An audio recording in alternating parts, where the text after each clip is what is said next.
આપણે સુતા હતા તો બાપુએ કીધું કે ભીખા વેચાઈ જાય ભાઈ, હવે જાઓ વાડી તરફ. તો આપણે નીકળી ગયા છે ફાઇનલી વાડી તરફ જવા માટે. તો આપણે મેના રાણીની જેમ પગલાં પાડીને નીકળી ગયા હવે વાડી તરફ. હો, આ વાડીનો નજારો તો જો મારો ભાઈ, હરિયાળી હરિયાળી જ લાગે હો ભાઈ. તો રસ્તામાં આવી ગયું પૂતળા દાદાનું મંદિર ને હવે આપણે પગે લાગી લઈએ ને પછી નીકળી જઈએ આપણે વાડી તરફ જવા માટે.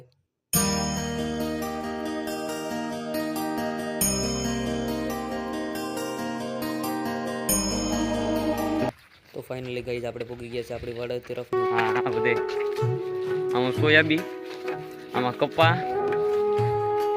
આમાં માંડવી છે. અહીંયા વિશે વિશે પ્રતિકભાઈ પાસેથી એક ચક્કર આપણે મારી લીધું વાડીનું. તો પ્રતિકભાઈ પાસે આપણે રિવ્યુ લઈએ. તો ભાઈ પ્રતિકભાઈ, તમે કયો કેવી લાગે તમને વાડીનું? અમને આ ખેત બહુ હરિયાળું લાગ્યું અને આ બહુ 1 hour later.